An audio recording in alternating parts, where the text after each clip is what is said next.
പ്രിയമുള്ളവരെ, തിരുവനന്തപുരത്ത് ധനുവച്ചപുരത്ത് വീട്ടിൽ മരിച്ച നിലയിൽ കണ്ടെത്തിയ സെലീനാമ്മയുടെ കല്ലറ അല്പസമയത്തിനുള്ളിൽ പൊളിക്കും. കല്ലറ പൊളിക്കുന്നവർ സ്ഥലത്തെത്തിയിട്ടുണ്ട്. ഉന്നത പോലീസ് ഉദ്യോഗസ്ഥർ മണിവിള പള്ളിയിലെത്തും. സെലീനാമ്മയുടെ മരണത്തിൽ ദുരൂഹതയുണ്ടെന്ന കുടുംബത്തിന്റെ പരാതിക്ക് പിന്നാലെയാണ് കല്ലറ പൊളിക്കാനുള്ള തീരുമാനം. ആഷൻ ഡിയാഗോ ചേരുന്നു കൂടുതൽ വിവരങ്ങളുമായി. ആഷൻ ഡിയാഗോ, കല്ലറ പൊളിക്കാനുള്ള തീരുമാനം നേരത്തെ എടുത്തതാണ്. ഇപ്പോൾ കല്ലറ പൊളിക്കാൻ എല്ലാവരും അവിടെ എത്തിയോ, പോലീസ് സംഘങ്ങളടക്കം?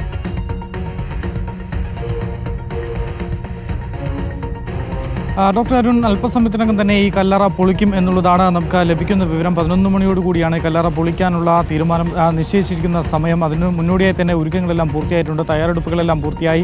കല്ലറ പൊളിക്കുന്ന ആളുകളടക്കം ഈ പള്ളിക്കുള്ളിലേക്ക് എത്തിയിട്ടുണ്ട്. മുതിർന്ന പോലീസ് ഉദ്യോഗസ്ഥരടക്കം ഇവിടേക്ക് എത്തിയിട്ടുണ്ട്. ഫോറൻസിക് സംഘവും ഇവിടെ എത്തിയിട്ടുണ്ട്. നമുക്ക് ലഭിക്കുന്ന വിവരമനുസരിച്ച് ഈ പള്ളിക്കുള്ളിൽ, ഈ പള്ളി കോമ്പൗണ്ടിൽ തന്നെയായിരിക്കും ഈ ഒരു പോസ്റ്റ്മോർട്ടം നടപടികൾ നടത്തുക എന്നുള്ളതാണ് നമുക്ക് മനസ്സിലാക്കാൻ സാധിക്കുന്നതും. അല്പസമയം മുമ്പാണ് ഇവിടെ ഈ പോലീസും അതുപോലെ തന്നെ ഫോറൻസിക് സംഘവും ഒക്കെ ഈ പള്ളിയിലെത്തിയത്. മണിവിള പള്ളിയിലായിരുന്നു ഈ അമ്മയുടെ ഈ സംസ്കാര ചടങ്ങുകൾ നടന്നത്. കഴിഞ്ഞ 17-നാണ് ഇവർ താമസിക്കുന്ന, ഒറ്റയ്ക്ക് തനിച്ചു താമസിക്കുന്ന വീട്ടിൽ നിന്നും മരണപ്പെട്ട നിലയിൽ കണ്ടെത്തുന്നത്. ഈ സെലീനാമ്മ 75 വയസ്സായിരുന്നു. ഇവർ പാറശാല ആശുപത്രിയിലെ ഒരു ജീവനക്കാരിയായിരുന്നു. ഒറ്റയ്ക്കായിരുന്നു താമസം. 18-ാം തീയതിയോടുകൂടിയാണ് ഈ സംസ്കാര ചടങ്ങുകൾ ഈ കാണുന്ന പള്ളിയിൽ നടന്നതും. ഈ സംസ്കാര ചടങ്ങുകൾക്കിടയിൽ ഈ മൃതദേഹം കുളിപ്പിച്ചപ്പോഴാണ് ആദ്യമായി ഇത്തരത്തിൽ ഈ മൃതദേഹത്തെ പാടുകൾ കാണുന്നത്. ഈ കവിളിലും കഴുത്തിലുമായി മുറിവേറ്റ പാടുകളുണ്ട്, അമർത്തി പിടിച്ചതിൻ്റെ പാടുകളുണ്ട് എന്നുള്ളതായിരുന്നു ഈ മൃതദേഹം കുളിപ്പിക്കാൻ ആ സമയത്തുണ്ടായിരുന്ന ഈ സ്ത്രീകൾ ഈ മകനോട് പറഞ്ഞത്. പക്ഷേ ഈ സംസ്കാര ചടങ്ങുകൾക്ക് ശേഷമാണ് മകനോട് ഇവർ ഇക്കാര്യം പറഞ്ഞിരുന്നത്.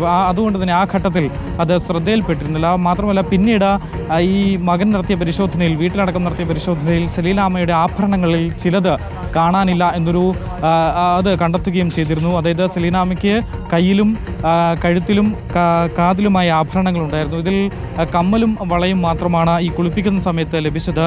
പക്ഷേ കഴുത്തിലുണ്ടായിരുന്ന മാല കാണാതാവുകയായിരുന്നു എന്നുള്ളതാണ് മകന്റെ പരാതി. മാത്രമല്ല, ഈ മൃതദേഹത്തിൽ നേരത്തെ കുളിപ്പിക്കുമ്പോൾ പാടുകൾ കണ്ടു എന്ന് സ്ത്രീകൾ പറഞ്ഞിരുന്നതും ഈ മകൻ ഈ പരാതിയിൽ ബാലരാമപുരം പോലീസ് ഈ പാറശാല പോലീസിൽ അറിയിച്ചിട്ടുണ്ടായിരുന്നു. അങ്ങനെയാണ് ഈ കല്ലറ പൊളിച്ച് ഇത് വീണ്ടും പോസ്റ്റ്മോർട്ടം നടത്താനുള്ള തീരുമാനത്തിലേക്ക് എത്തിയത്. ഈ മരണത്തിൽ അസ്വാഭാവികതയുണ്ട് എന്ന് തന്നെയാണ് കുടുംബം ആരോപിക്കുന്നതും. Doctor Arun. Okay, thank you. ആഷൻ ഡിയാഗോയാണ് ചേർന്നത്.